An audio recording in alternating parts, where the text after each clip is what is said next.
So, good evening and welcome everyone in this special session of Next Wellness. Next wellness के इस सत्र में मैं आप सबका स्वागत करता हूं और सबको नमस्कार करता हूं। मैं डॉक्टर राजेश सिंह, आपका वेलनेस स्ट्रेटेजिस्ट हूं और आज के इस स्पेशल सेशन में जो सब्जेक्ट हमने लिया है वो सब्जेक्ट है तनाव, स्ट्रेस। आज का टॉपिक जो हम अगले 50 मिनट में कवर करेंगे, तनाव के अलग अलग एस्पेक्ट्स पे भी जाएंगे, लेकिन जो सबसे बड़ी बात हम करना चाहते हैं वो ये करना चाहते हैं कि हम तनाव को कम करने के लिए, तनाव को खत्म करने के लिए कुछ पावरफुल स्ट्रैटेजीज की बात करेंगे, कुछ आसान और प्रभावी तरीकों की बात करेंगे। तो मैं आज आपको 15 तरीके बताने वाला हूं, लेकिन उन 15 तरीकों के पहले हम तनाव को जरा डिफरेंट तरीके से समझने की कोशिश करेंगे। तो नेक्स्ट 15 मिनट 50 मिनट में मैं क्या क्या कवर करूंगा इसकी बात यदि आपको गिनाऊं, तो मैं सबसे पहले आपको स्ट्रेस के मीनिंग के बारे में भी कुछ बात करना चाहता हूं कि वाकई ये स्ट्रेस, हम समझते हैं कि ये तनाव है, लेकिन एक्चुअली तनाव क्या है? कब तनाव होता है? कैसे होता है? जब तनाव होता है तो होता क्या है एक्चुअली बॉडी के अंदर? एबीसीडी ऑफ स्ट्रेस की भी आज बात करेंगे हम। और आज हम जो है जब तनाव हो जाए तो बॉडी में क्या-क्या चेंजेस होते हैं उसकी बात करेंगे। फाइट एंड फ्लाइट सिचुएशन की भी बात करेंगे। स्ट्रेस हार्मोन्स को समझेंगे और ये जानेंगे कि स्ट्रेस जो है थोड़ा-सा होना कितना ज़रूरी है सर्वाइवल के लिए, ग्रोथ के लिए। और of course 15 super effective ways to manage stress की बात करेंगे। 15 ऐसे सुपर इफेक्टिव प्रभावी तरीके जिससे कि स्ट्रेस को मैनेज किया जा सकता है। तो ये सारा कुछ है हमारे पास आज के सेशन में और हम उसके लिए आगे बढ़ते हैं। तो क्या आप तैयार हैं? Give me some response in the chat box, type ready in the chat box और हम लोग क्विकली शुरू होते हैं 8 बज के।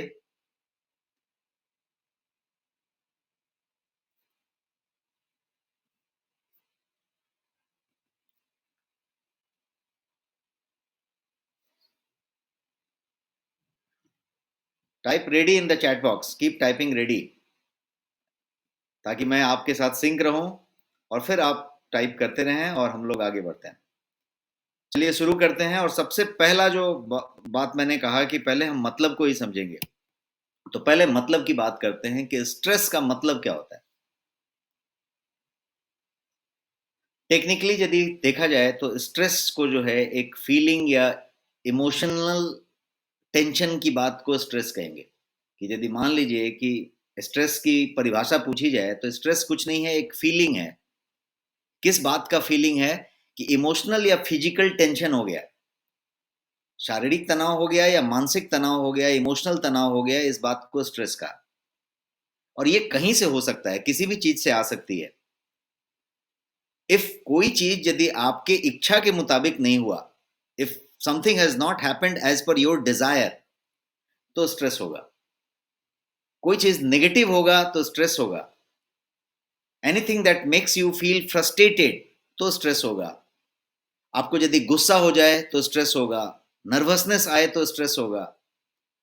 तो इन शॉर्ट स्ट्रेस जो है ये आपकी बॉडी का एक रिएक्शन है जब बॉडी किसी तरीके के चैलेंज में आता है। बॉडी से किसी तरीके की जब डिमांड की जाती है तो स्ट्रेस आता है।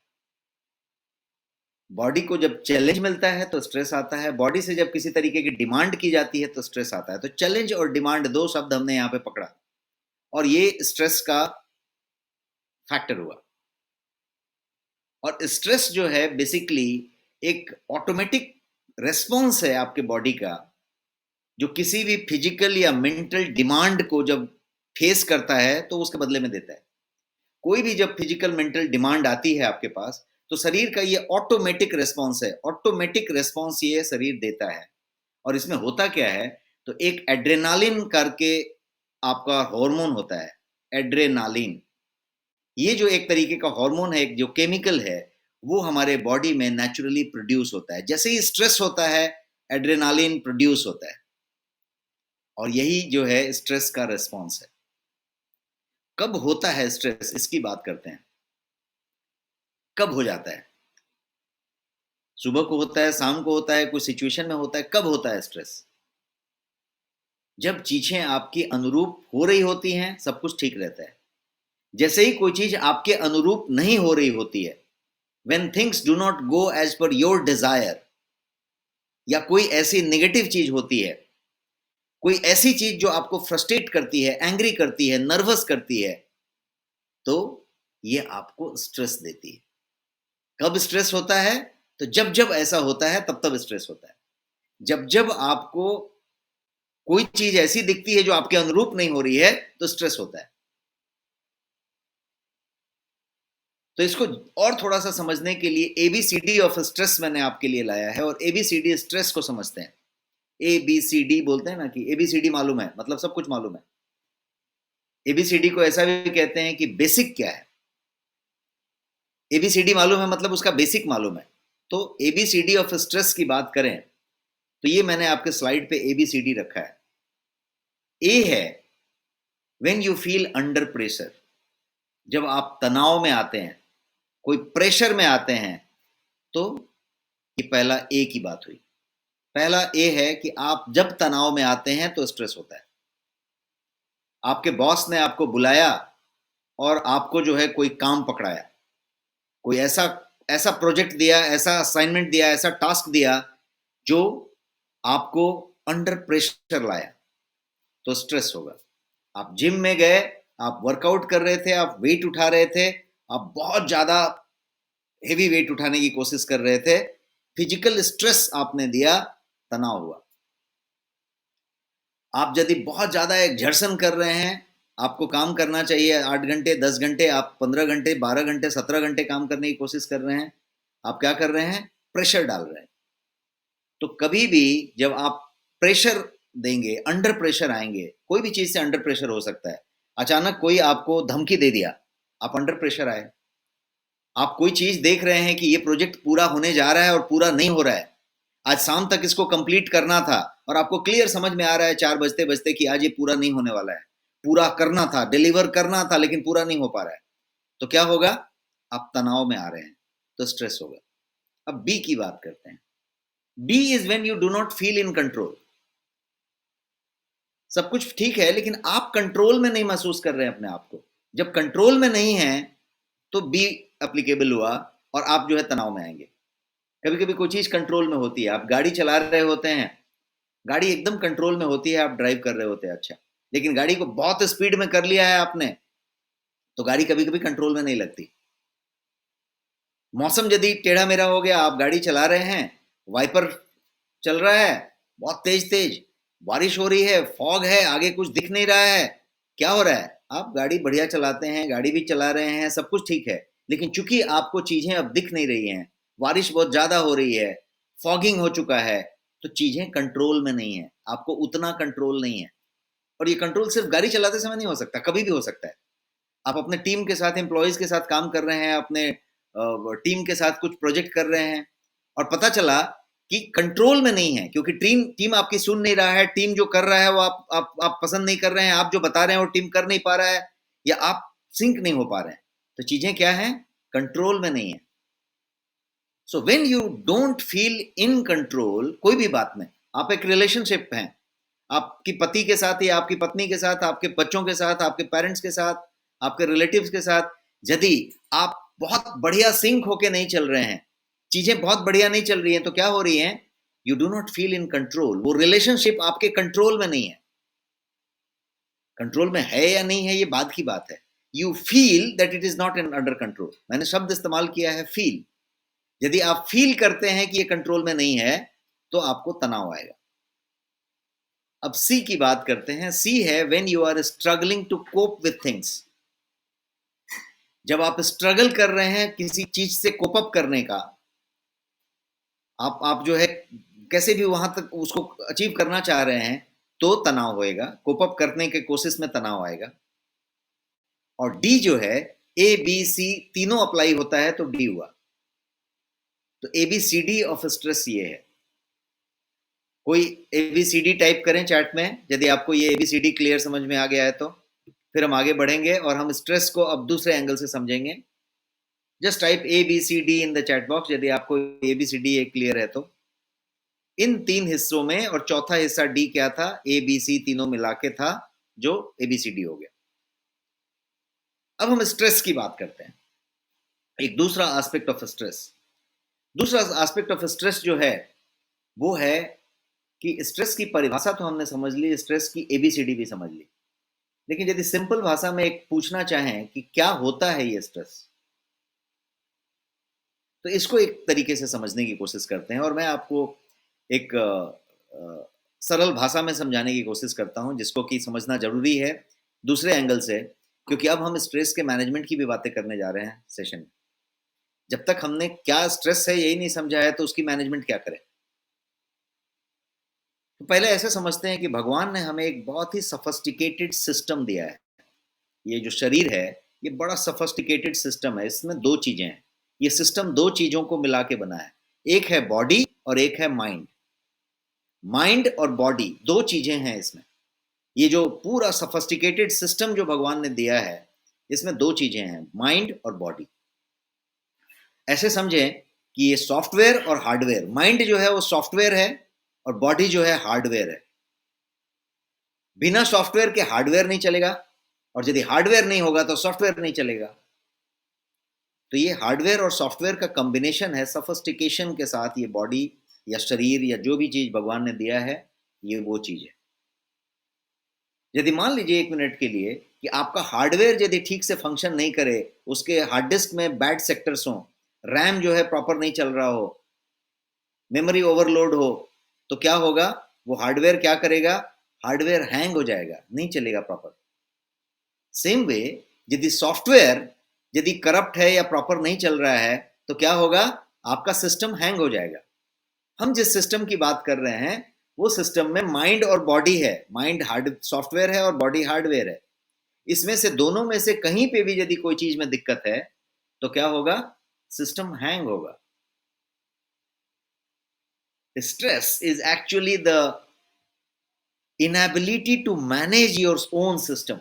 इस जिस सिस्टम की अभी चर्चा हमने की, उस सिस्टम को यदि हम ठीक से मैनेज नहीं कर सकते तो इसी को स्ट्रेस कहेंगे, हैंग हो जाना कहेंगे। स्ट्रेस आ गई, स्ट्रेस हो गया सिस्टम में। क्यों? क्योंकि हमने सिस्टम को ठीक से मैनेज नहीं किया, हार्डवेयर या सॉफ्टवेयर कोई भी चीज। It is inability to manage your mind, inability to manage your body, inability to manage your emotion, inability to manage your energy, inability to manage your priority, inability to manage your time. कोई भी चीज यदि आप manage नहीं कर पा रहे हैं, इसमें से कोई भी चीज, मैंने टाइम तक की बात की, यदि टाइम आप ठीक से नहीं मैनेज कर पा रहे हैं तो स्ट्रेस होगा। यदि आप अपनी प्रायोरिटी नहीं मैनेज कर पा रहे हैं कि आपके लिए इंपॉर्टेंट क्या है, आप कुछ भी कर रहे हैं, तो जो इंपॉर्टेंट का टाइम आएगा या इंपॉर्टेंट नहीं होगा तो उस समय तनाव आएगा। अपने माइंड को, अपनी बॉडी को, अपने इमोशन को, हर चीज को यदि आप परफेक्टली मैनेज कर रहे हैं तो तनाव नहीं आएगा। और इसीलिए ये कह सकते हैं कि नथिंग इज स्ट्रेसफुल। कोई भी चीज स्ट्रेसफुल नहीं है, nothing is stressful. How you take that is stressful, how you react to it makes it stressful. कोई चीज स्ट्रेसफुल नहीं होती, कोई भी रिलेटिव, कोई भी एम्प्लॉय, कोई भी सिचुएशन, कोई भी वस्तु स्ट्रेसफुल नहीं होती। How you react to it is going to make it stressful. आप मान लीजिए कि कोई नौकरी में है, आप कोई बिजनेस में है, कोई भी चीज में आप काम कर रहे हैं, तो वो नौकरी या बिजनेस स्ट्रेसफुल नहीं है। How you manage is going to create stress there. यदि वही नौकरी आप ठीक से नहीं मैनेज कर पा रहे हैं तो स्ट्रेस आएगा।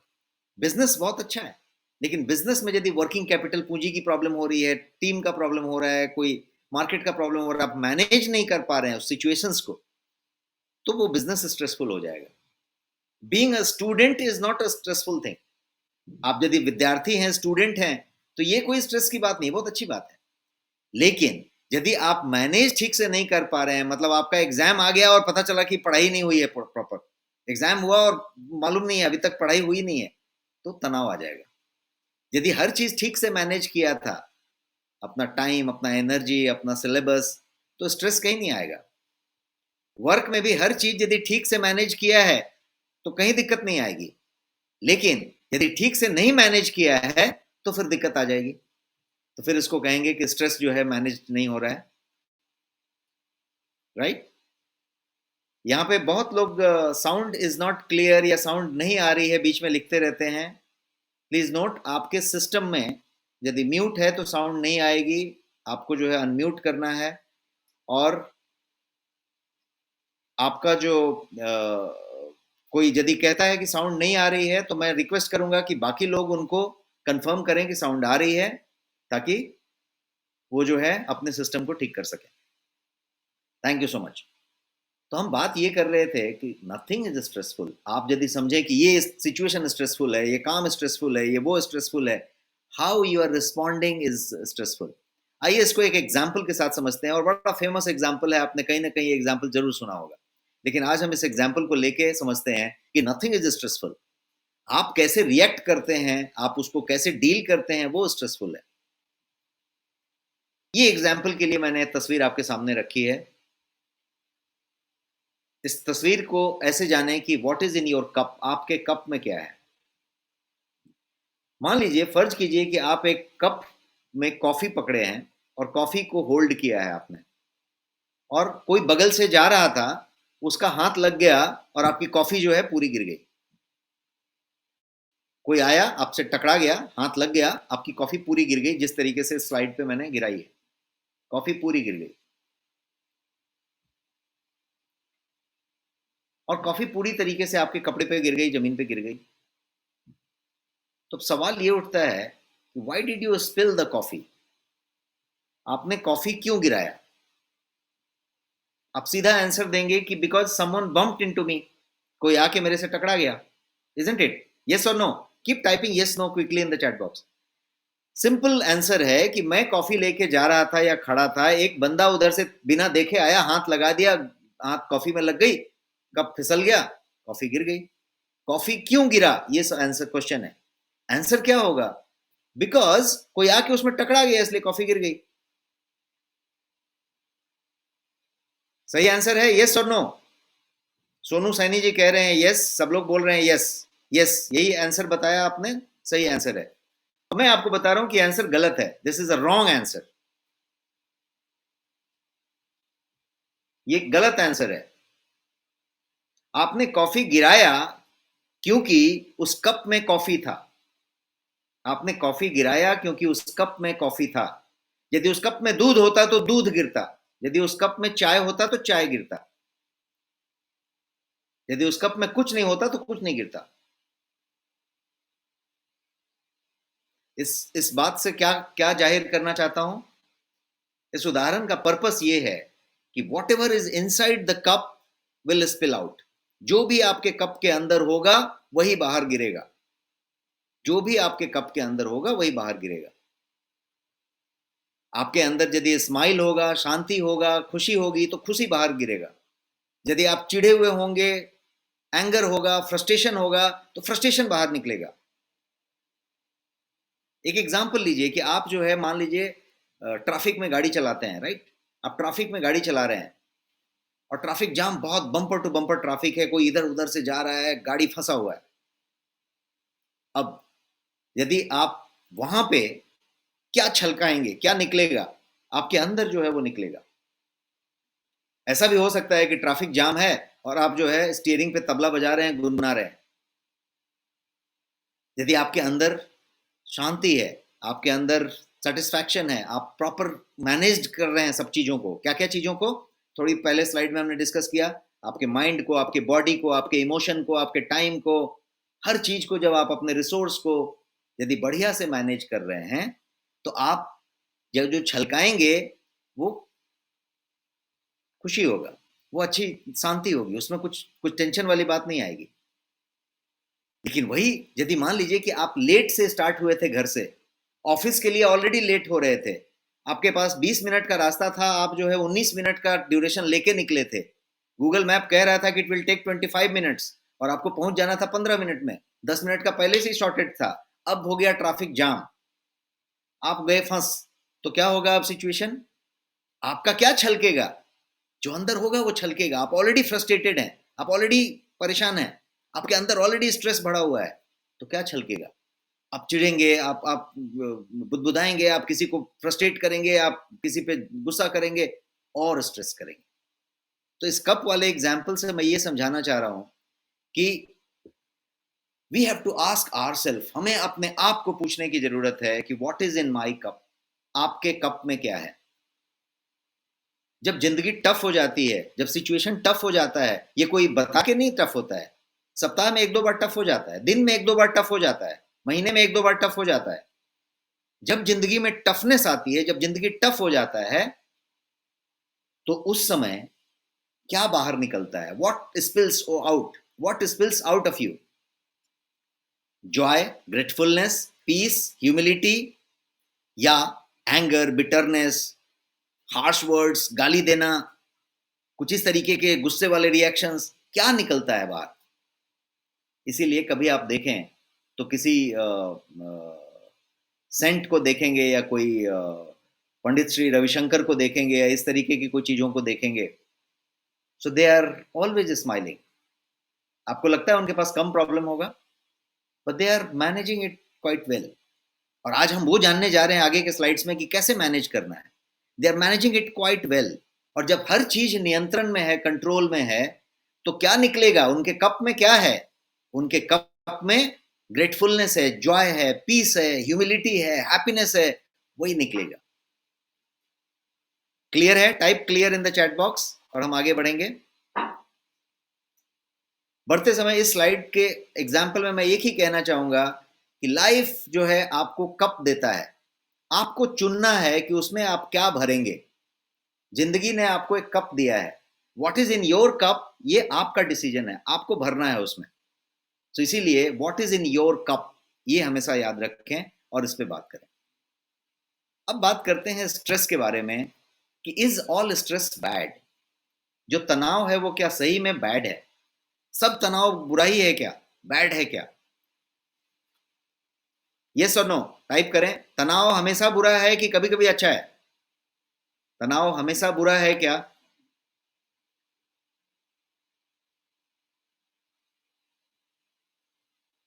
All stress is not bad. Moderate level of stress जो है जिंदगी में होनी चाहिए, मॉडरेट लेवल होनी चाहिए, बिकॉज उसकी जरूरत है, वो निहायत जरूरी है आपके परफॉर्मेंस को, आपके एफिशिएंसी को बढ़ाने के लिए। यदि स्ट्रेस होगा ही नहीं तो ना परफॉर्मेंस आएगी ना एफिशिएंसी आएगी। टू लिटिल स्ट्रेस हो जाए, बहुत कम स्ट्रेस हो जाए, तो बोर हो जाएंगे आप, बोर्डम आने लग जाएगा। और बोर्डम आया तो लाइफ एकदम स्लो पिच पे जाएगी और कर्व नीचे जाने लगेगा।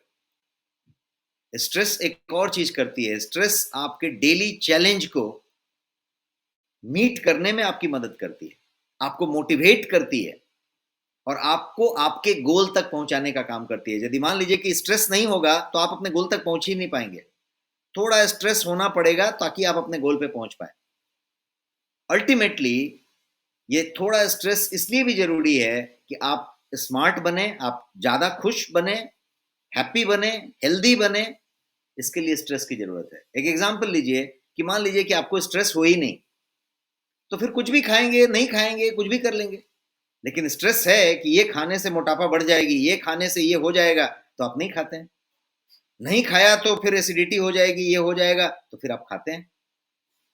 स्ट्रेस ही नहीं हो तो कोई प्रॉब्लम ही नहीं आएगी, फिर तो बहुत सारा चीज फीका छूट छूट जाएगा। थोड़ा सा स्ट्रेस जरूरी है, थोड़ा स्ट्रेस हमेशा जरूरी है हमारे सर्वाइवल के लिए। अब यदि हमारे एंशिएंट एंसेस्टर्स की बात करें, हमारे पूर्वजों की बात करेंगे, आदि मानव की बात करेंगे, तो उन लोगों ने सरवाइव किया ओनली बिकॉज उनके पास थोड़ा स्ट्रेस था।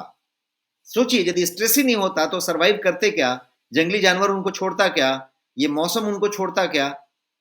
प्राकृतिक जो तरीके हैं, आपदाएं हैं, वो उनको छोड़ती क्या? कोई बचता ही नहीं।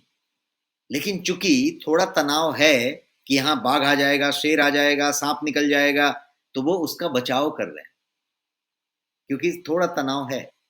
तो सर्वाइवल के लिए, अपनी जिंदगी को बचाने के लिए तनाव की जरूरत है। आज यदि हम जिंदा हैं, सर्वाइव्ड हैं पूर्वजों से लेके अभी तक, तो इसीलिए कि हमारे पास थोड़ा सा स्ट्रेस है। एक एग्जांपल लीजिए स्टूडेंट का। स्टूडेंट को भी सरवाइव करने के लिए थोड़ा सा स्ट्रेस की जरूरत है। यदि मान लो कि विद्यार्थी के पास स्ट्रेस ही ना हो, एग्जाम का कोई स्ट्रेस ही ना हो, कोई टेंशन ही नहीं हो, तो वो पढ़ाई ही नहीं करेगा, तनाव ही नहीं है। बहुत ज्यादा तनाव खतरनाक है। एग्जाम स्ट्रेस हो गया तो एग्जाम में गड़बड़ हो गया, लेकिन थोड़ा तनाव रहेगा तो ही तो एग्जाम का, थोड़ा तनाव आएगा तो ही तो एग्जाम का काम करेगा। वर्क का थोड़ा तनाव आएगा कि ये काम पूरा करना है इस समय तक, तभी तो काम पूरा होगा। यदि तनाव ही नहीं होगा तो काम ही नहीं पूरा होगा कभी। तो थोड़ा तनाव होना चाहिए कि नहीं होना चाहिए? टाइप यस और no in the chat box. तनाव थोड़ा होना चाहिए कि नहीं होना चाहिए?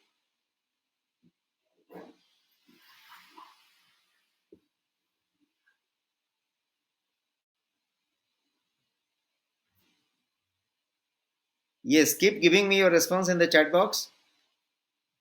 अब हम बात करने जाएं तनाव के मैकेनिज्म की, कि ये तनाव होता कैसे है। So let us talk about कि कैसे होता है ये स्ट्रेस। इस स्ट्रेस के मैकेनिज्म की बात करते हैं कि ये होता कैसे है। तो मैंने आपको यहाँ पे आपको स्टेज दिखाए हैं, स्टेज 1 2 3 4। स्टेज 1 में क्या होता है, कोई स्टिमुली, हमारे पांचों इंद्रियों में से कोई भी इंद्री या 2 3 4 इंद्री मिलके कोई स्टिमुली को देखते हैं। कोई स्टिमुलस सामने आपके आता है, उसको आप देखते हैं। आंख से देखते हैं, कान से सुनते हैं, त्वचा से महसूस करते हैं। पांचों इंद्रियों से आप कुछ ना कुछ देखते हैं, समझते हैं। कोई स्टिमुली आपके सामने आता है। ब्रेन क्या करता है स्टेज 2 में? ब्रेन इसको उठाता है और इसको डिसाइड करता है। दो बीन है उसके पास, थ्रेट नॉन थ्रेट। वो कहता है कि थ्रेट है कि नॉन थ्रेट है, उसको टैग कर देता है, लेबल कर देता है।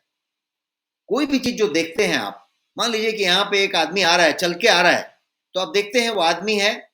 आपकी आंख ने देखा कि आदमी है, आपके कान ने सुना कि कोई आवाज आ रही है, ब्रेन को तुरंत मैसेज गया, ब्रेन ने तुरंत डिसाइड किया कि वो हमारे लिए खतरा है, नहीं खतरा है, थ्रेट है कि नॉन थ्रेट है। यदि मान लीजिए कि कोई ऐसे आपको मारने के लिए चला आ रहा है, देखा ये तो मारने को आ रहा है मुझे, तुरंत ब्रेन ने कहा ये खतरा है। वो चला आ रहा है, अरे ये तो मेरा दोस्त आ रहा है, तो आपके ब्रेन ने कहा कि ये खतरा नहीं है। ये खतरा है कि नहीं खतरा है, ये ब्रेन देखता है। आप गाड़ी चला रहे हैं, सामने से गाड़ी चली आ रही है, गाड़ी दूसरे लेन में आ रही है, आप दूसरे लेन में जा रहे हैं, आपकी आंखों ने देखा, ब्रेन को मैसेज गया, ब्रेन ने तुरंत डिसाइड किया कि ये खतरा नहीं है, वो बराबर जा रहा है। एक सामने गाड़ी चली आ रही थी जो आप ही के लेन में पागल की तरह टेढ़े गाड़ी चला के चला आ रहा था। आपके दिमाग ने आंख ने देखा, उसी दिमाग ने तुरंत डिसाइड किया कि ये खतरा है, थ्रेट है। मैं क्या बताना चाह रहा हूं कि स्टेज 2 में क्या हो रहा है कि दिमाग डिसाइड कर रहा है।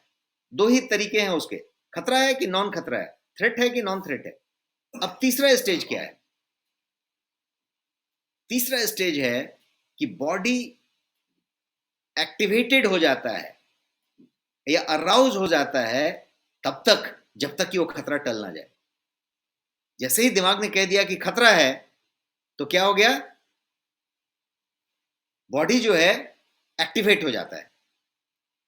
बहुत सारी सिस्टम चालू हो जाती हैं, जिसपे हम अभी चर्चा करेंगे। बहुत सारी सिस्टम एक साथ चालू हो जाती हैं और वो तब तक अराउज रहती हैं, चालू रहती हैं, जब तक कि खतरा टल ना जाए।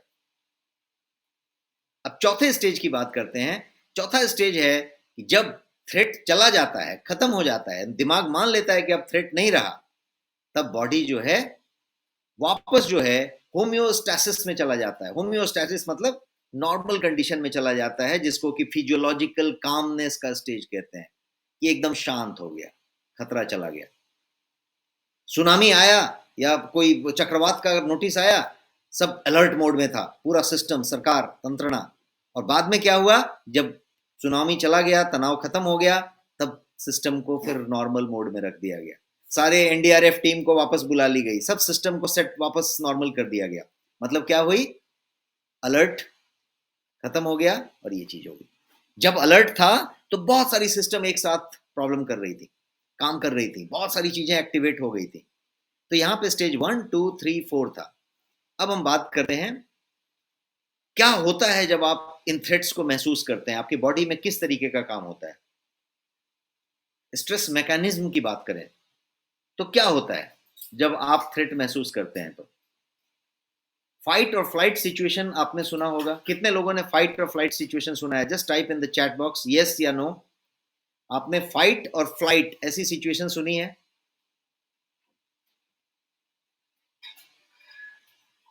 अमित सिन्हा जी कोरोना टाइम बता रहे हैं, very good example given by Amit Sinha. Corona time में भी वही चीज था, हम जो है सिस्टम एक्टिवेट थे, उस चीज को हम यहाँ पे अपने बॉडी के ऊपर समझ रहे हैं। फाइट और फ्लाइट की बात करते हैं।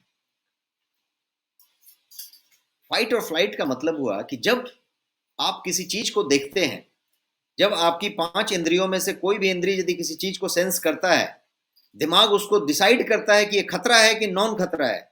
लेकिन जैसे ही खतरा डिसाइड करता है तो क्या होता है, तुरंत दो ही बातें होती हैं, या तो फाइट या फिर फ्लाइट।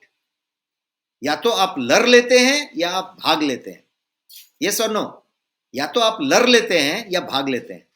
सिचुएशन जो भी आई, पता चला कि ये खतरा है, तो आप तो भिड़ लेते हैं सीधा कि अच्छा ये गाड़ी पंचर हो गई, तो प्रॉब्लम समझ में आया, अब आप इसको ये करेंगे। कोई ऐसा हो रहा है तो आप उसको तुरंत फेस कर लेंगे। मान लीजिए कि आप जा रहे हैं जंगल में, एक रास्ते पे अचानक एक जो है जंगल में से एक डॉग जो है आपके ऊपर अटैक कर दिया। अब एक कुत्ते ने आपके ऊपर अटैक कर दिया, तो आप क्या करेंगे?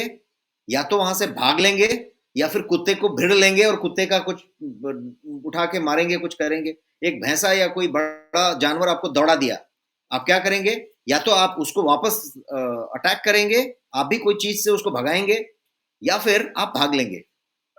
ये तो जानवर और वो सांप और वो कुत्ते की बात हुई। लेकिन जब लाइफ में कोई सिचुएशन में आप होते हैं, जब ऑफिस में होते हैं, जब आप बिजनेस में होते हैं, जब आप रिलेशनशिप में होते हैं, तो जो भी सिचुएशन आपको आती है, या तो आप उसको फेस करते हैं या फिर भाग लेते हैं। फाइट होती है या फ्लाइट हो जाती है। बट दोनों चीजों के लिए, चाहे वो फाइट हो या फ्लाइट हो, आपको बहुत सारा एनर्जी का जरूरत होता है। राइट? Isn't it? यस और नो? बहुत सारा एनर्जी का जरूरत होता है। लड़ना है तो भी एनर्जी का जरूरत होता है, और भाग लेना है तो भी एनर्जी का जरूरत होता है। बहुत सारा एनर्जी का जरूरत होता है। और मैं आपको मैकेनिज्म समझा रहा हूं कि किस तरीके का स्ट्रेस होने पे मैकेनिज्म बॉडी के अंदर चलता है। फाइट एंड फ्लाइट से बढ़िया एग्जाम्पल कुछ नहीं हो सकता समझने के लिए। आप ऐसे समझें कि चाहे आप लड़ लें या फिर आप भाग लें, दोनों ही कंडीशन में बहुत सारे एनर्जी की जरूरत होगी, बहुत सारा फोकस, कंसंट्रेशन, ध्यान की जरूरत होगी, आपके स्टैमिना की जरूरत होगी। और इस सब के लिए शरीर में पूरी सिस्टम को एक्टिवेट कर दिया जाता है। एनडीआरएफ टीम की जरूरत पड़ेगी तो एनडीआरएफ को एक्टिवेट कर दिया जाता है। ये इतना कॉम्प्लेक्स सिस्टम गॉड ने बनाया है, और ये सिस्टम इस पूरी चीज को मैनेज करता है, पूरे प्रोसेस को मैनेज करता है। हम अभी प्रोसेस समझ रहे हैं कि स्ट्रेस में होता क्या है। फाइट हुआ या फ्लाइट हुआ, बहुत एनर्जी की जरूरत पड़ेगी। छोटा एनर्जी नहीं लगेगा, यू नीड इंटेंसिटी। आपको सुपर एनर्जी लगेगा to deal with that situation. और अपना बॉडी इस तरीके से बनाया गया है, सिस्टम ऐसा डिजाइन किया गया है कि the moment you sense any threat, कोई रिस्क दिखता है, कोई अनसर्टेनिटी दिखती है लाइफ में, तो क्या होता है, आपका होल सिस्टम जो है बॉडी का, वो एक्टिवेट हो जाता है रिस्पॉन्स की तरह। हमारे बॉडी में एड्रेनालिन निकलना शुरू हो जाता है, केमिकल बनना शुरू हो जाता है। जैसे ही ये एक्टिवेट हुआ फाइट और फ्लाइट, एड्रेनालिन बनने का काम शुरू हो जाता है। हमारे लीवर के पास करीब 40% ग्लूकोज, जो हमारा टोटल ग्लूकोज है, उसका 40% हमेशा लीवर के पास रिजर्व रहता है फाइट और फ्लाइट के लिए। हमेशा रिजर्व रहता है, क्योंकि उस समय आपको ग्लूकोज की जरूरत पड़ेगी। और 40%, छोटा मोटा नहीं, रिजर्व टंकी में 5 लीटर नहीं रखा है, 40% of your total glucose is there in the reserve टंकी। और जैसे ही आप भागने की बात करते हैं या लड़ने की बात करते हैं, पूरा का पूरा रिलीज कर दिया जाता है, ताकि आपको उस समय उतना एनर्जी, उतना ताकत मिल जाए, और या तो आप फाइट कर लें या फ्लाइट कर लें। तो क्या होता है, और इसमें एक और चीज होती है कि आप देखेंगे तो जो मैंने 40% ग्लूकोज की बात बताई लीवर में स्टोर्ड है, वो एक और चीज करता है। यदि आप बार बार तनाव में जाते हैं तो बार बार उसको रिलीज करते रहता है। इसीलिए तनाव से डायबिटीज होता है। इसीलिए तनाव से आप प्री डायबिटिक होते हैं और सीधे डायबिटिक हो जाते हैं। क्यों? क्योंकि बार बार वो ग्लूकोज रिलीज हो जाता है। बांध जो है बार बार खोल दिया जाता है।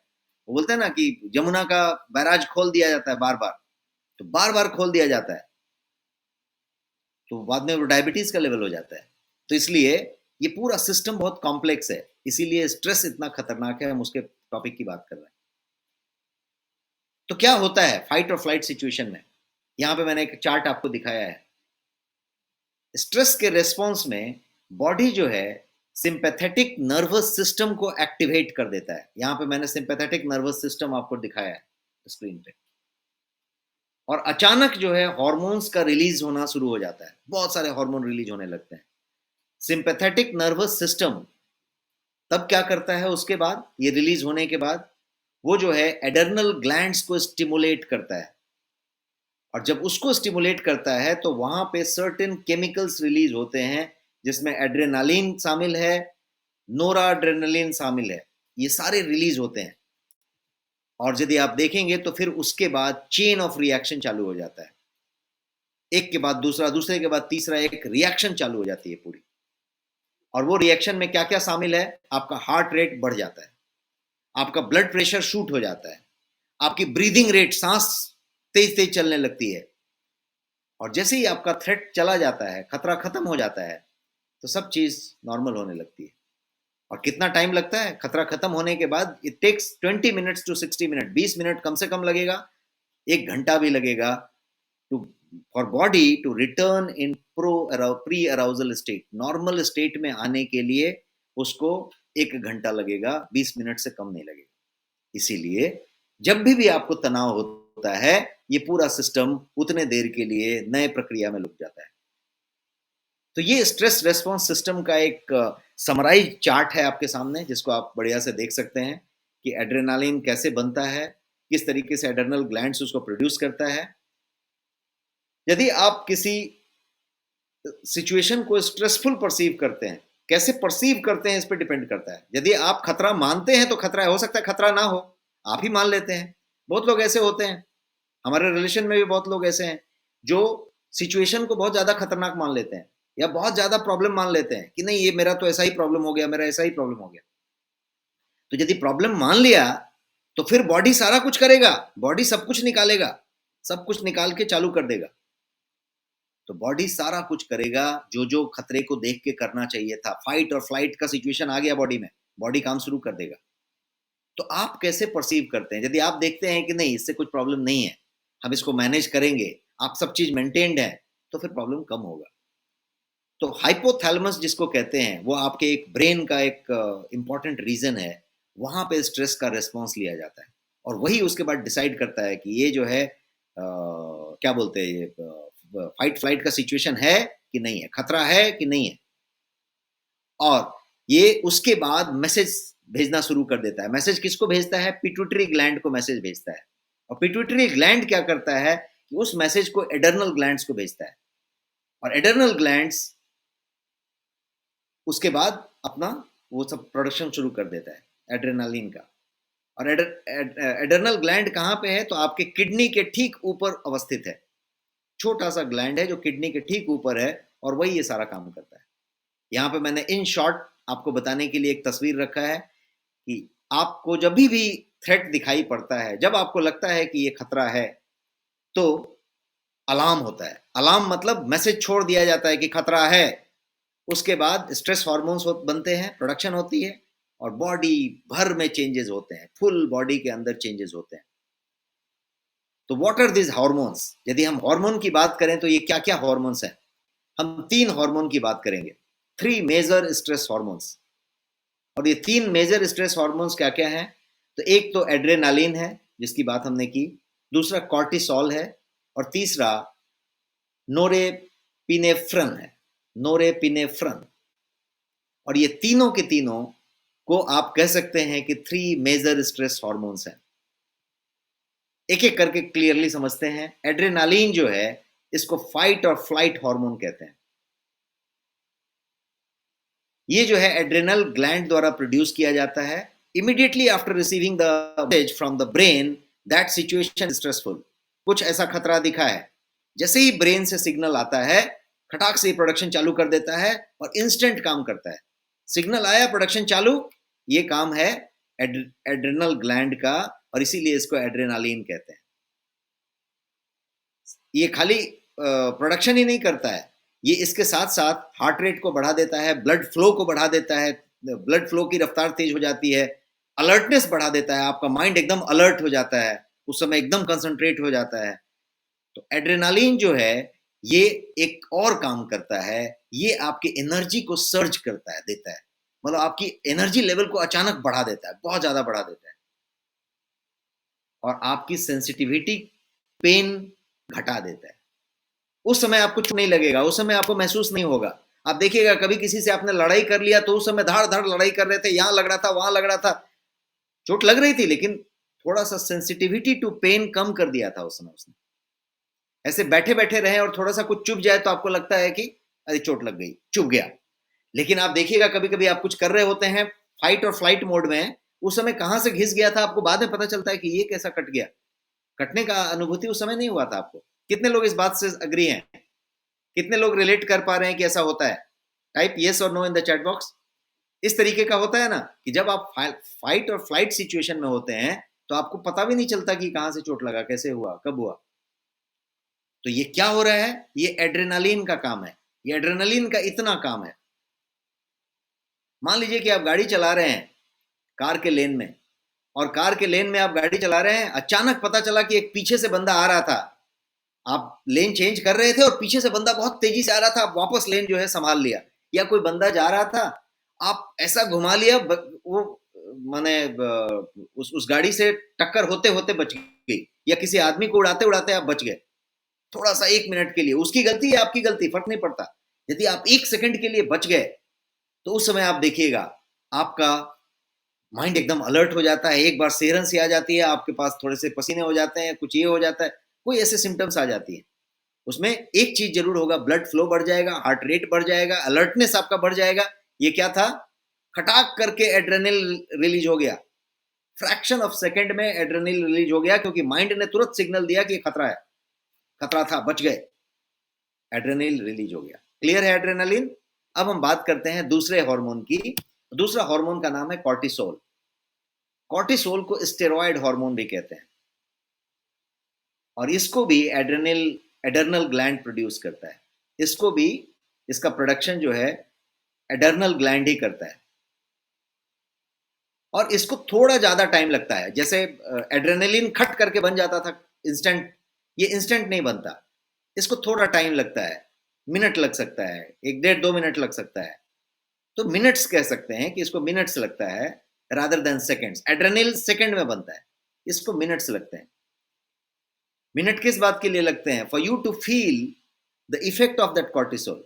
कॉर्टिसोल बन रहा है लेकिन आपको इफेक्ट आने में मिनट्स लगेंगे। और कॉर्टिसोल का क्या काम है? कॉर्टिसोल का काम है फ्लूइड के बैलेंस को मेंटेन करना और आपके ब्लड प्रेशर को मेंटेन रखना। क्योंकि एड्रेनल भाई साहब तो पूरा शूट कर दिया ब्लड प्रेशर, पता चला ब्लड प्रेशर शूट होकर 300 पे चला गया, 400 पे चला गया। इनका काम है ब्लड को कंट्रोल में रखना, प्रेशर को कंट्रोल में रखना, और उसको ब्लड प्रेशर बढ़ाना है, मतलब जोश दिलाना है, ताकि आप आगे बढ़ें, बट इतना आगे ना बढ़ जाए कि जाके कूद जाए। तो इसकी बात वो करता है। But when you remain on a problem लंबे समय तक, कॉर्टिसोल का प्रॉब्लम समझिए कहां पे है। आप तनाव में आए और फिर ठीक हो गए, ऑल राइट, लेकिन मान लीजिए कि उस तनाव मोड में आप लंबे समय तक रह गए, तो कॉर्टिसोल रिलीज होता रहेगा लंबे समय तक। मतलब आपने बोला कि नहीं, अब जो है इमरजेंसी डिक्लेयर कर दी और इमरजेंसी में ही चल रहे हैं पिछले 1 महीने से या 3 महीने से या 8 महीने से, आप तनाव में ही चल रहे हैं, तनाव खत्म ही नहीं हो रहा है। तो क्या हो रहा है? लगातार कॉर्टिसोल रिलीज हो रहा है। If you remain on the problem, the body continuously releases cortisol लगातार। और जब ये कॉर्टिसोल एक लेवल के ऊपर हो जाएगा, इसका लेवल एलिवेट हो जाएगा, तब ये बॉडी को हार्म करेगा और मजबूत हार्म करेगा, बॉडी को भारी नुकसान पहुंचाएगा। Too much cortisol can suppress your immune system. पहले तो पूरी की पूरी इम्यून सिस्टम को सप्रेस कर देगा। जैसे ही इम्यून सिस्टम सप्रेस होएगा, भर भर के बीमारियां शुरू हो जाएंगी, आपके ब्लड प्रेशर को शूट कर देगा, इस लेवल पे ले जाके रख देगा कि आपकी ब्लड प्रेशर कंट्रोल में नहीं आएगी, दवाई की गोलियों खाने से भी नहीं आएगी। आपको डायबिटिक बना देगा। जैसा मैंने बोला 40% जो है क्या था वो, ग्लूकोज लीवर में संग्रहित था फाइट फ्लाइट सिचुएशन के लिए। जब कॉर्टिसोल ने स्टीयरिंग संभाला, कमांड संभाला, तो धड़ धड़ रिलीज करा रहा है। आप प्री डायबिटिक होकर डायबिटिक हो जाएंगे, आपकी लिबिडो कम हो जाएगी, आपकी सेक्स की इच्छा कम हो जाएगी, आपका जो है स्किन में बहुत सारा प्रॉब्लम शुरू हो जाएगा, स्किन में फोड़े फुंसी जैसी चीज तो होगी ही होगी, एक्जिमा, किसी तरीके का दिना है या इस तरह का कोई स्किन का कोई भी प्रॉब्लम, नोचनी हो गया, अचानक स्किन में इचिंग शुरू हो गई, अचानक स्किन का कुछ प्रॉब्लम होने लग गया, बहुत सारा चीज शुरू हो जाएगा। किस लिए शुरू हो रहा है? क्योंकि आपका कॉर्टिसोल लगातार रिलीज हो रहा है, आप लगातार तनाव में है, लगातार प्रॉब्लम्स विजुअलाइज कर रहे हैं दिमाग में, तो ये तनाव की बात हो गई। और एक और बड़ा मजेदार काम करता है जो कि लोगों को जानना बहुत जरूरी है कि ये आपकी ओबेसिटी को बढ़ाता है, वाइसरल फैट को लोड करता है, आपकी बॉडी फैट को बढ़ाता है और आपका वजन बढ़ाता है। मोटापा का एक बड़ा कारण है कि आप लगातार कॉर्टिसोल रिलीज कर रहे होते हैं, लगातार कॉर्टिसोल रिलीज कर रहे होते हैं। और यदि कोई मोटा आदमी है और वजन बहुत कोशिश करने के बाद भी कम नहीं कर पा रहा है तो कॉर्टिसोल नहीं संभाल पा रहा है, कॉर्टिसोल रिलीज हो रही है। अब बात करते हैं तीसरे वाले हार्मोन की, और तीसरे का नाम क्या था? नोरेपिनेफ्रन। नोरेपिनेफ्रन, ये तीसरा नाम, तीसरा हार्मोन है। ये जो हार्मोन है वो एड्रेनलिन की तरह का ही हार्मोन है, जो कि एड्रेनल ग्लैंड से ही रिलीज होता है, लेकिन ये एक और जगह से भी रिलीज होता है और वो है ब्रेन। तो इन शॉर्ट, नोरेपिनेफ्रन एड्रेनल ग्लैंड से भी रिलीज होता है और ब्रेन से भी रिलीज होता है। अब इसका रोल क्या है? नोरेपिनेफ्रन का रोल इसका है कि ये जो है आपको अराउज करता है और आपको ज्यादा अवेक बनाता है, जागरूक बनाता है, अलर्ट बनाता है, फोकस्ड बनाता है। आप अचानक अलर्ट हो जाते हैं, जग जाते हैं, फोकस में आ जाते हैं, कंसंट्रेट आने लग जाते हैं। और ये आपके ब्लड फ्लो को शिफ्ट करता है उन सारी जगहों से जहां पे उसकी बहुत ज्यादा जरूरत नहीं है, आपके जननेंद्रियों से, आपके कहीं और से, आपके स्किन से, आपके किसी स्काल्प से, हर जगह से ये ब्लड को वापस लेने लग जाता है और सारे ब्लड का सर्कुलेशन को एक जगह पे लगाता है जहां पे प्रॉब्लम हुआ है।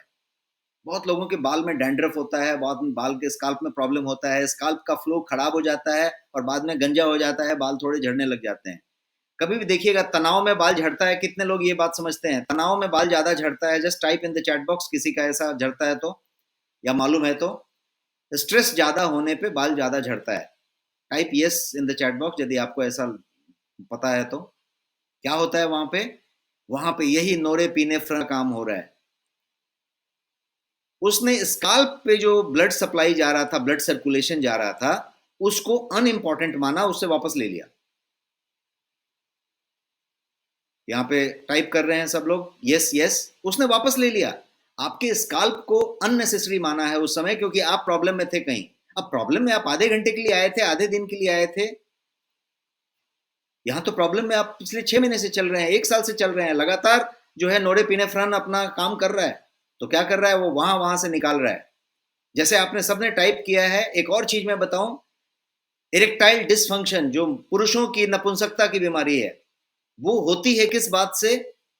तनाव से सबसे ज्यादा प्रभावित होती है। क्यों? क्योंकि नोरेपिनेफ्रन उस समय ब्लड का जो सबसे ज्यादा फ्लो है उसको जो है वहां से हटा दिया जाता है, क्योंकि माइंड कहता है कि वो इंपॉर्टेंट नहीं है, उसको वापस लेके कहीं और लगा दिया जाता है। तो इस तरीके से बहुत सारे ऐसे बीमारी हैं, बहुत सारे ऐसे चीज हैं जिसका लेना देना आपके स्ट्रेस से है, आपके कनेक्शन से है। स्ट्रेस रेस्पॉन्स की बात करें तो there are two things, sympathetic और पैरासिम्पैथेटिक, दो तरीके के हैं। और ये दोनों को मैंने यहाँ पे स्क्रीन पे बच्चे से दिखाया हुआ है आपके सामने। तो अभी तक हमने क्या क्या कवर किया? हमने कवर किया ABCD of the stress, causes of stress, कि क्या क्या कारण है स्ट्रेस के, क्या होता है बॉडी के अंदर, 3 मेजर स्ट्रेस हार्मोन्स भी हमने डिस्कस किए, और हमने ये भी समझा कि यदि थोड़ा स्ट्रेस नहीं रहे तो लाइफ में गोल अचीव नहीं हो सकता या फिर आप सरवाइव नहीं करेंगे। तो थोड़ा स्ट्रेस होने की जरूरत है। अब कॉमन स्ट्रेस के इफेक्ट्स की बात करें तो आपके शरीर पे इसका प्रभाव बहुत सारा होता है, और 3 तरीके के प्रभाव की बात करेंगे और क्विकली समझते हैं। सबसे पहला प्रभाव जो है वो प्रभाव है, और तीनों तरीके के प्रभाव की बात करें तो हम बात कर रहे हैं आपके बॉडी पे, आपके थॉट पे और आपके फीलिंग्स पे। 3 जगह पे प्रभाव हो रहा है आपके बिहेवियर पे।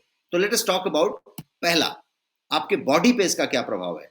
हेडेक हो सकता है, मसल स्ट्रेन हो सकता है, टेंशन मसल में आएगा, पेन होगा, चेस्ट पेन हो सकता है, फटीग हो सकता है, सेक्स ड्राइव कम हो सकता है, पेट में सबसे ज्यादा प्रॉब्लम हो सकता है, stomach upset, acidity, sleep problems. अब दूसरा पार्ट है मूड का। मूड में एंग्जाइटी है, रेस्टलेसनेस है, बेचैनी है, लैक ऑफ फोकस है, आप बहुत ज़्यादा ओवरवेल्म फील कर रहे हैं, या सैडनेस या डिप्रेशन में जा रहे हैं, मोटिवेशन कम हो रहा है। और जो तीसरा टाइप है वो है आपके बिहेवियर पे इसका क्या प्रभाव होता है। तो बिहेवियर पे आप ओवर ईटिंग करते हैं, बिंज ईटिंग करते हैं, या अंडर ईटिंग करते हैं, खाते ही नहीं है, या फिर एंग्री आउटबर्स्ट करते हैं, बार बार आपका फट करके गुस्सा छूटता है, आप फट जाते हैं एक बार में। आप जो है ड्रग या अल्कोहल अब्यूज शुरू कर देते हैं, दारू सिगरेट खैनी तंबाकू शुरू कर लेते हैं, बहुत सारा कॉफी पीने लग जाते हैं, सोशल विड्रॉल हो जाता है, किसी से मिलते जुलते नहीं है, एक्सरसाइज कम करने लग जाते हैं, क्योंकि ये एक्सरसाइज को भी कम कराता है, आपकी इच्छा ही नहीं होगी, आप कर ही नहीं पाएंगे। तो स्ट्रेस मैनेजमेंट की बात करते हैं कि क्या क्या स्ट्रेस मैनेजमेंट के लिए हम कर सकते हैं। स्ट्रेस मैनेजमेंट की बात करते हैं। सबसे पहले तो मैनेजमेंट क्यों कहते हैं? स्ट्रेस को मैनेज तो नहीं करना चाहिए।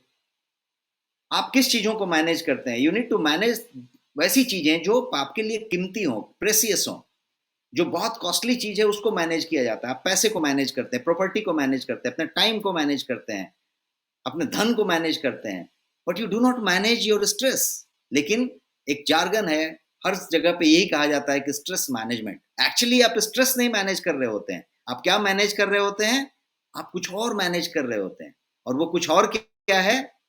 We do not have to manage stress. We need to manage the inability to manage our mind, manage our body, manage our emotion, manage our energy, manage our priorities, manage our time, जो हमने पिछले slides में पढ़े थे। उन सारी चीजों को मैनेज यदि करें तो स्ट्रेस मैनेजमेंट होगा। स्ट्रेस को मैनेज नहीं करना पड़ता। तो stress actually is the inability to manage our own system. तो हमें अपने सिस्टम को मैनेज करना पड़ेगा। सिस्टम मतलब माइंड प्लस बॉडी। अब हम बात करते हैं वेज टू मैनेज स्ट्रेस का, और समय काफी कम रह गया, बट फिर भी मैं कवर अप करता हूं और आपको 15 इफेक्टिव वेज क्विकली बताने जा रहा हूं। स्ट्रेस मैनेज करने के 15 वेज मैं आपको बताने जा रहा हूं। 15 effective ways to manage stress. 15 ऐसे बेहतरीन तरीके जो स्ट्रेस मैनेजमेंट के लिए लगे। Let us start quickly. पहला, आइडेंटिफाई योर स्ट्रेसर।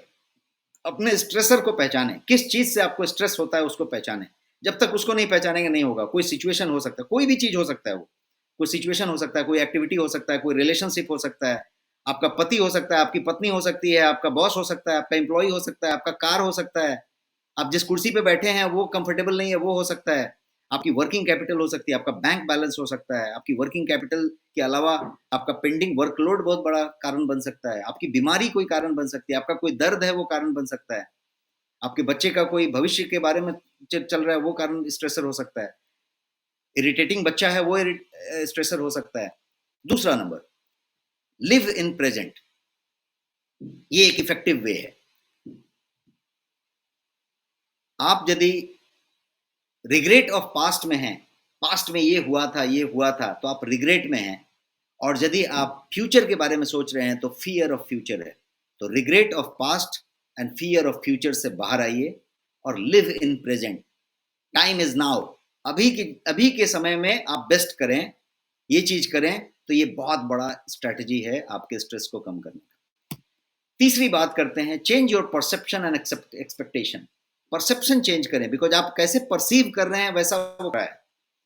और जितनी बार खतरा परसीव करेंगे, फटाक फटाक बॉडी पूरा चीज रिलीज करने लगेगी, एड्रेनल ग्लैंड एक्टिव हो जाएगा, और जब एक्टिव होगा तो आप बीमार पड़ेंगे, बहुत ज्यादा बीमार पड़ेंगे, आपकी उम्र कम होएगी, दवाई पे जिंदा रहेंगे, ये सब चीजें होंगी।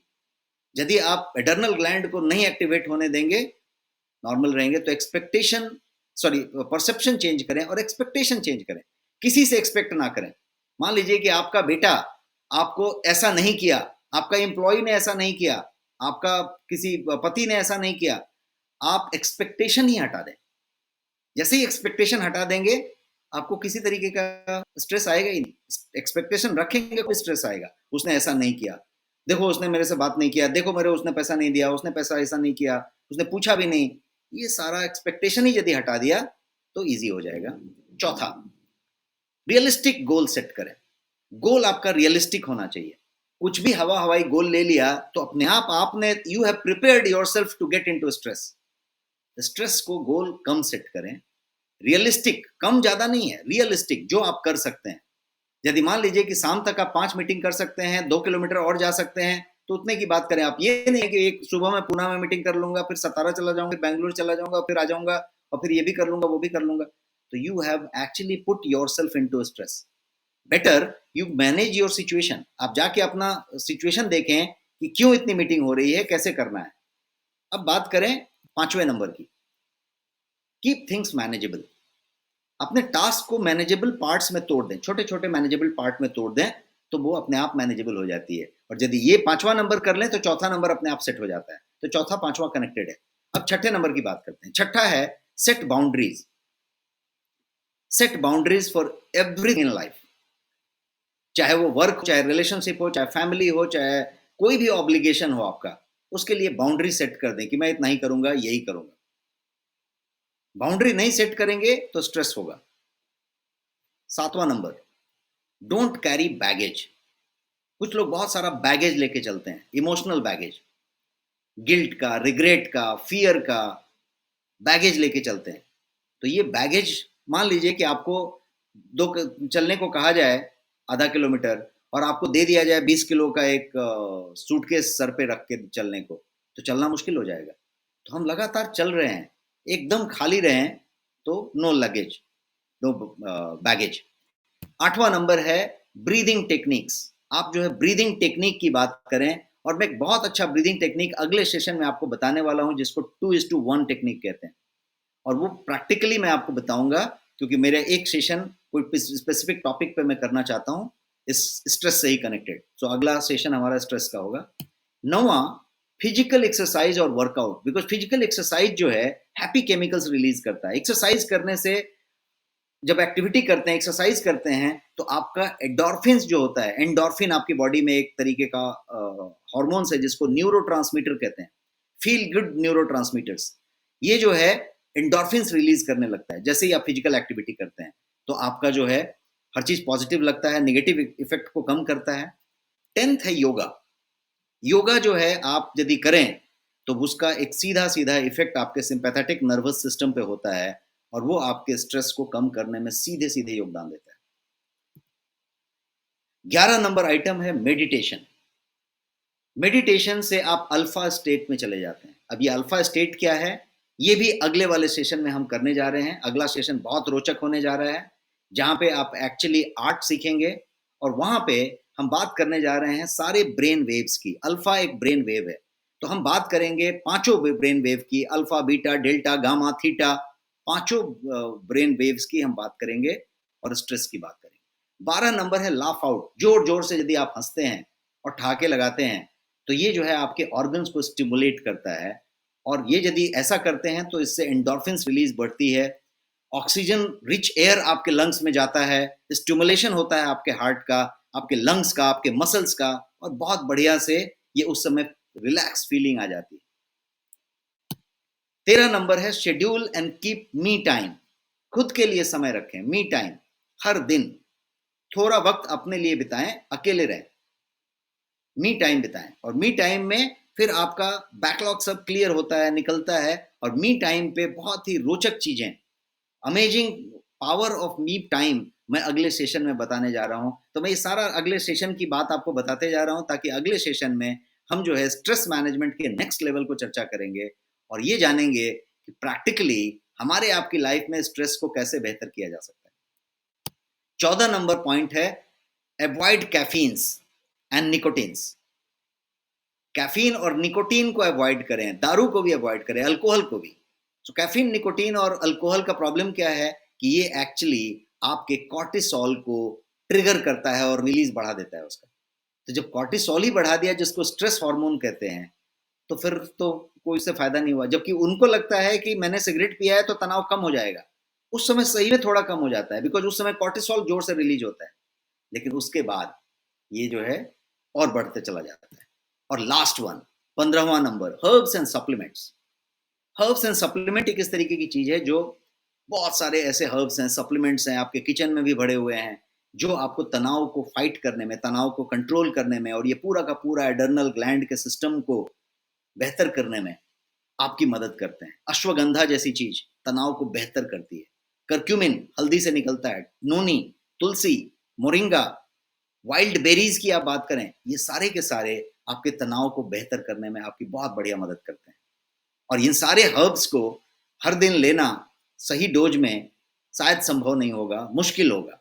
इसलिए आज के ज़माने में भर-भर के क्वालिटी सप्लीमेंट्स अवेलेबल हैं इन सब चीज़ों के, जो आप सप्लीमेंट के तौर पे ईज़िली ले सकते हैं और वो सप्लीमेंट हो सकती है। मैं उस तरीके के कुछ सप्लीमेंट्स बता देता हूँ आपको, जो गोयंग के ब्रांड में बेहतरीन मौजूद हैं। पहला सप्लीमेंट है नोनी, जो बहुत बढ़िया काम करता है आपके स्ट्रेस को फाइट करने में, क्योंकि ये स्ट्रेस को तो फाइट करता ही है, कम करता ही है, साथ में स्ट्रेस के बाद जो कॉग्निटिव फंक्शन पे बुरा असर पड़ता है, उसको बहुत तेजी से रिकवर करता है। तो going noni is good thing. इसके बाद टेरा बेरीज है आपके पास गोयंग का, जो वाइल्ड बेरीज से बना हुआ है। इसमें लॉट ऑफ एंटीऑक्सीडेंट्स हैं। तो वो क्या करता है, वो आपके सेल्स को प्रोटेक्ट करता है स्ट्रेस से, बिकॉज स्ट्रेस होने पे सबसे ज्यादा जो डैमेज होता है वो सेल का होता है। ऑक्सीडेटिव स्ट्रेस आपने सुना होगा। तो ऑक्सीडेटिव स्ट्रेस को कम करता है और फ्री रेडिकल के फॉर्मेशन को कम करता है। मोरिंगा, मोरिंगा मतलब सहजन, ड्रमस्टिक, शेगवा। तो मोरिंगा को एडेप्टेजन माना जाता है। एडेप्टेजन का मतलब हुआ कि ये जो है आपके स्ट्रेस के रेजिस्टेंस को बढ़ाता है और स्ट्रेस से आप अच्छे से डील कर पाते हैं। करक्यूमिन, करक्यूमिन हल्दी से निकल रहा है। आपके गोयंग में दो दो करक्यूमिन प्रोडक्ट्स हैं, एक ड्रॉप फॉर्म में है जिसको करक्यूमाइन कहते हैं, और एक करक्यूमिन का कैप्सूल है। करक्यूमिन जो है कॉर्टिसोल लेवल को कम करता है आपकी बॉडी के अंदर, और ये जो है इन्फ्लेमेशन पे बहुत जोरदार काम करता है। तो इन्फ्लेमेशन और स्ट्रेस का सीधा सीधा कनेक्शन है। तो करक्यूमिन एक बहुत बढ़िया चीज होती है। और तुलसी, आपके घर में भी तुलसी का पौधा है, जो डार्क ग्रीन वाली तुलसी है, ब्लैकिश टाइप की, वो तुलसी में मेडिसिनल वैल्यू ज़्यादा है, हरी वाली में कम है।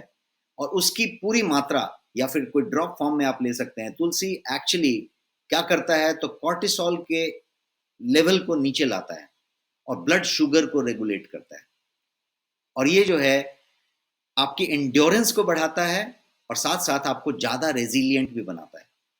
और ये सारे के सारे बेहतरीन प्रोडक्ट नेक्स्ट शॉपी में अवेलेबल हैं। अमेजॉन, फ्लिपकार्ट, बिग बास्केट, जियो मार्ट और टाटा 1mg जैसे सारे ई कॉमर्स साइट पे भी मौजूद हैं। लेकिन जब आप नेक्स्ट शॉपी में इसको लेते हैं तो आपको ढेर सारा डिस्काउंट मिलता है, कैशबैक मिलता है, रिवॉर्ड पॉइंट्स मिलता है। और यदि आपके पास ये ऐप एक्टिवेटेड नहीं है तो आप आज इसको एक्टिवेट करें और आप अपने मित्रों को, फैमिली, फ्रेंड्स को इसको रिकमेंड करें, ताकि आप इसको ज़्यादा रिकमेंड करेंगे तो ज़्यादा रिवॉर्ड्स मिलेंगे, ज़्यादा कैशबैक मिलेंगे, ज़्यादा पॉइंट्स आपको जमा होंगे, बिकॉज ये भारत का सबसे पहला रिवॉर्ड प्रोग्राम है, वेलनेस रिवॉर्ड प्रोग्राम है। तो इसको जो ज़्यादा यूज़ करवाएंगे, ज़्यादा यूज़ करेंगे, आपको और ज़्यादा बेनिफिट मिलेगा। तो ये आज के सेशन के बारे में था। That's all for today. जो अगला सेशन है वो काफ़ी रोचक है, क्योंकि अगले सेशन में मैं एक इंटरेस्टिंग बात करने जा रहा हूँ कि क्या आप स्ट्रेस के एडिक्टेड हैं। Are you addicted to stress? Addicted, आप दारू के एडिक्शन में हो सकते हैं, सिगरेट के एडिक्टेड हो सकते हैं। मैं एक नई बात कह रहा हूं कि क्या आप स्ट्रेस के एडिक्टेड हैं? और मैं ये अपने अनुभव से बता रहा हूं, मैं स्ट्रेस का एडिक्टेड हूं और पिछले 6 महीने से मैं इसका ट्रीटमेंट कर रहा हूं अपने आप में, और मैं काफ़ी हद तक ट्रीट हो चुका हूं। तो मैं अपनी पूरी एक्सपीरियंस आपको शेयर करूंगा और मैं बताऊंगा कि स्ट्रेस एडिक्शन किस तरीके का है, कैसे पहचाने कि आप स्ट्रेस से एडिक्टेड हैं। और आपको जान के बड़ा ताजुब होगा कि आप में से, मैं बता देता हूं, आप में से करीब 80% लोग ऐसे होंगे जो अपने आप को पाएंगे कि आप स्ट्रेस से एडिक्टेड हैं। तो इतने बेहतरीन टॉपिक के साथ, और ये जितना भी मैंने ब्रेन वेव्स की बात की और सारी चीज हम जो है डिस्कस करेंगे और उस सेशन में सारी चीजों को कवर करेंगे। सो get ready for the next session on the coming Sunday 8 PM। हम लोग बात करेंगे स्ट्रेस का नेक्स्ट लेवल, जिसमें हम बात करेंगे कि are you addicted to stress, कैसे पहचाने और कैसे उसमें से बाहर आए। Thank you so much and thank you for giving 10 minutes extra, and it is 9:10 and thank you so much. Good night.